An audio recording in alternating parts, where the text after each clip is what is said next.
I would like to address them now to say you need to do better in how you portray women in Malawi.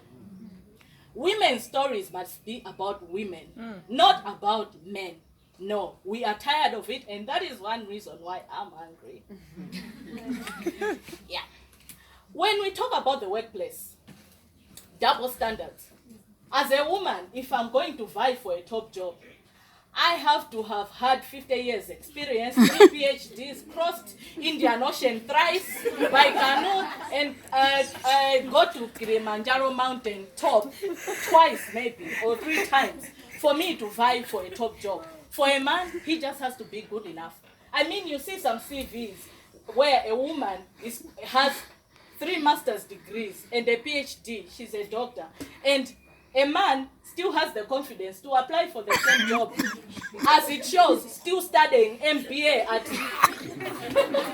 an unknown university. But they stand a chance. But that is not the same for a woman. Women, we have to be extraordinary.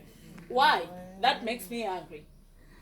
When we look at the policies, even in the workplace, some organizations, and I speak to most of them, for you to, in terms of maternity leave, for you to qualify for paid maternity leave, you need to have worked for the organization for at least over a year. It's like we're being punished for bringing human beings in this world.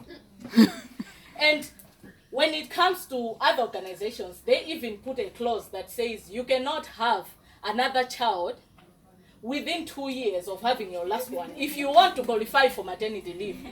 So workplaces have also become these organizations that are imposing family planning on women and also controlling women's bodies, controlling when we can have children and at what pace we can have children, which I find despicable, and it makes me angry.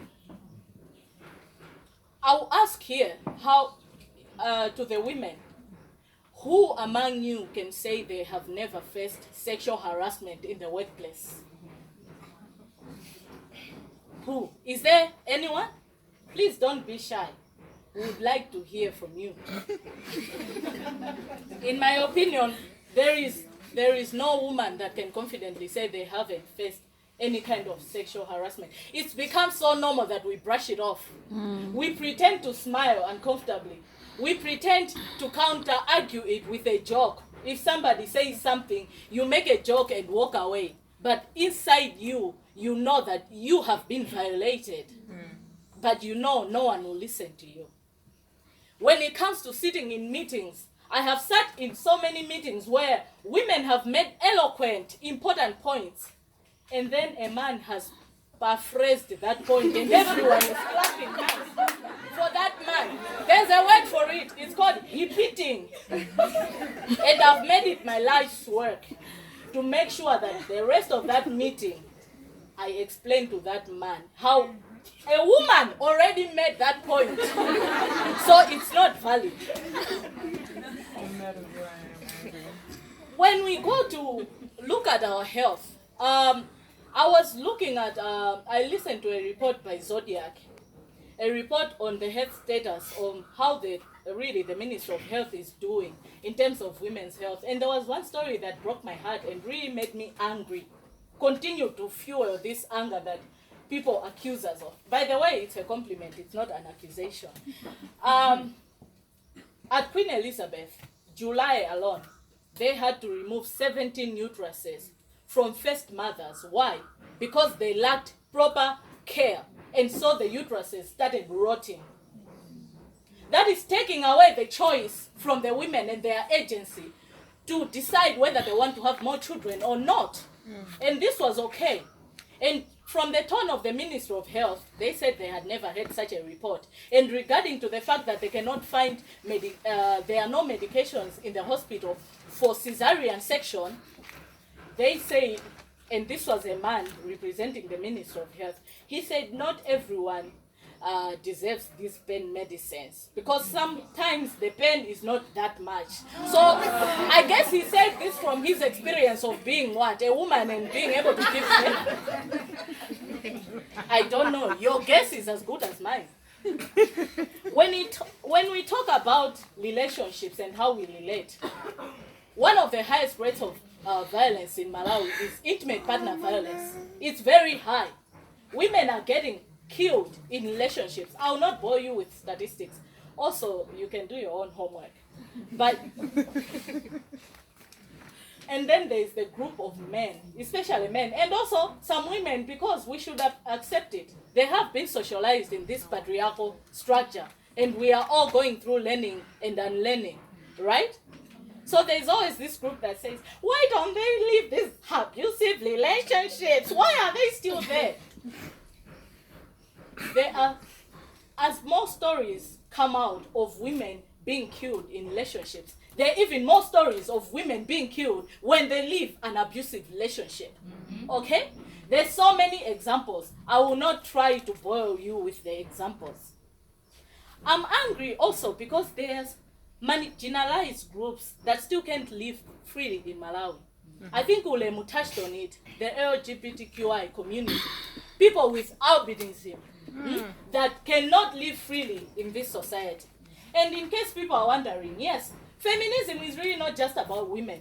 Feminism is disrupting and destroying the patriarchy so that any group of people can live freely in this society. Any group of people, right? And also, I'm afraid to tell you, men, that feminism is the only movement that cares about you. Because feminism aims to break the box that patriarchy has put you in. Because I would think it's tiring to always feel like you have to be the strong one. To always feel like you have to be the man.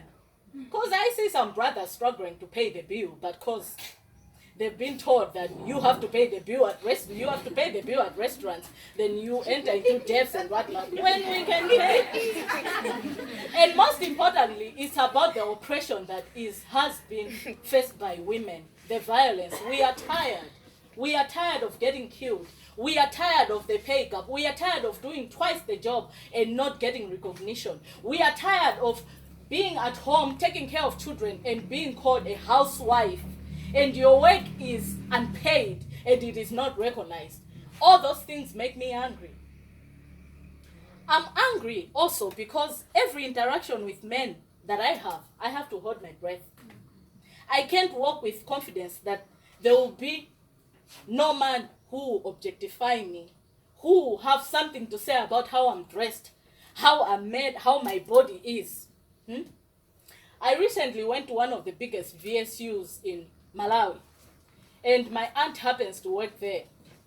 And as I was going to meet her, I passed by a few police officers that were standing there. And when I passed them, I could feel eyes behind me.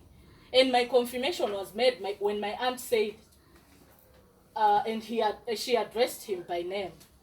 She called him his name and said, "She's just a child." And I don't have the right English bundles to say this in English. But this man said, "Mwana makhandi shithako joncho." And this was at a victim support unit where most cases are GBV. And my aunt laughed it off and said, "Well, I give birth to beautiful kids." The fact that this police officer felt comfortable to say what he said, and the fact that my aunt saw it as a compliment, is what all my rage is about. Because it is not okay. I do morning walks with my soulmate, Mumba. Yeah, I did find my soulmate in this lifetime. There she is. So sometimes when we motivate each other, we do some walks. And as we were walking last Saturday, there was a car that came from behind us and slowed down. And a man at his big age took out his head from that car and said,